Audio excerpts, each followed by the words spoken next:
All right, so our next speaker is going to be Kim Dotto, the Dean of Applied Research. And if I can invite him up and turn his mic on, then we'll... Is it on? You are on. I'm Okay. on. Thank you. Great. Thank you, everybody, for coming. Before it gets lost in the background noise, I just want to thank the organizers. I just get to sign the papers and say thanks to everybody else who does it. So Joe Boyd, Anna Jackson, James McCartney, and all the other people from Arlo and from the Tech Center who have put a lot of work to get this going. I'd like to thank you. Also like to thank Paul Dangerfield for the intro that he did. I'm going to talk a little bit about the changes at BCIT in terms of research. One of the things that I was hired to do was to promote research at BCIT. Having come from the schools and made the transition over, one of the main key things that was requested of me to do was to make research a more vibrant presence at BCIT.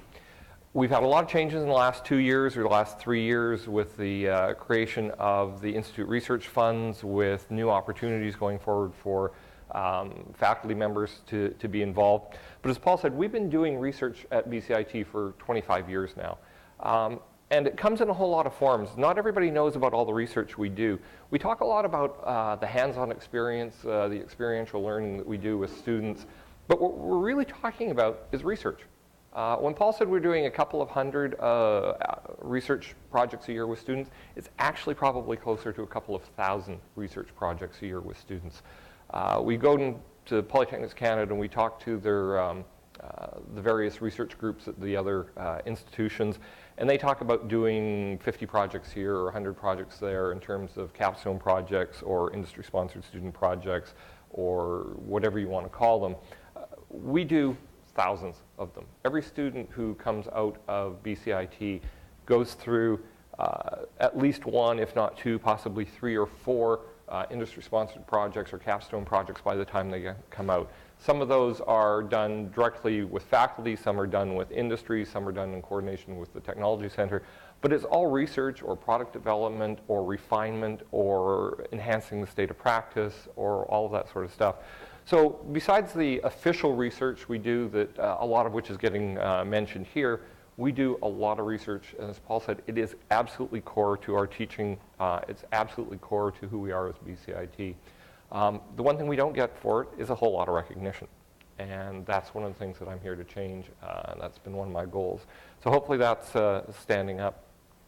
In terms of the actual Institute research projects and the funds that you're going to see today, I'd just like to congratulate all those people who were successful in obtaining one of the Institute funds. And I would like to encourage other people to apply. And if you've applied before and didn't get there, reapply. And if you need help, we have whole departments within the research area that are going to that are available to help you. You're going to hear a bit more later from James Albright about Arlo and the services that they give. We know that there is some funding available. We know that there needs to be more funding available. That's one of the other challenges that I'm having right now, looking at new ways of bringing in different funds. We're actually very successful. If you've been over to parking lot 7, you'll see the Oasis project that is going up. That is basically a self-funded project worth about $10 million. So we do world-class research here on world-class scales. If you look at the infrastructure that we've put into the microgrid over the last few years, we're topping $20 million. If you look at some of the other research that we do on an annual basis or on a regular basis, we're in the millions of dollars a year of research funded by NSERC and various others. We host centers of excellence across Canada for smart microgrid and others, and we do a lot of state-of-the-art stuff out there. So we are extremely involved in research. It is core to what we do. We just need to get our message out, and that's what part of this is going all about today. So just want to thank everybody for coming. As James had mentioned, there are lectures that are going in this. There are lectures that are going on in 203. I encourage you to see as many of them as you can. You can't be in both places at once. I myself will be popping back and forth between them, but I hope you have a great next 2 days. Learn a bit more about research at BCIT, and I hope it encourages you or inspires you to get involved as well. Thank you very much. Okay, thank you very much, Kim. Looking at the time here, I just want to let people know we do want to allow time for questions, and so I believe in most presentations there should be some availability to take questions, and so when that happens, Alan over here has another microphone, and he'll be coming to actually get you to speak into the microphone. We are streaming this live, so anything you say, the people on the internet won't hear it unless the microphone's there. So if we could have you raise your hand if you have a question, we'll come in and get to you. So just time-wise, I didn't know if anybody had a question for Kim, potentially. Oh, I see one question, so we'll have Alan come up to you with the microphone. Thank you. Thanks. Is it working? Yeah. Okay. So you mentioned something about tweeting. Is there a hashtag you would like us to use? I think, Kim, what would you like? BCIT research? Bark. Bark? There you are. Hashtag bark? Okay, sounds good. Hashtag bark. Excellent, with a C. So BARC, BCIT Applied Research Conference. Excellent. Any other questions? That was a good one. Come on, these are practice questions. You can ask to me as well. Okay, we're doing all right? Okay, so we'll get James started, his presentation started up. We'll have James Albright, who is the Director of Applied Research Liaison Office. A very great guy. I know him very well. He's my boss, and so we'll invite him up to the stage. We'll get a lapel mic on him. Kim, if you wouldn't mind giving it to him. And then we'll get started talking a little bit about the Applied Research Liaison Office. And I'm looking at my watch. It's just coming up to 10. Excellent. I hear somebody's tweeting somewhere up there. That's great. Yes?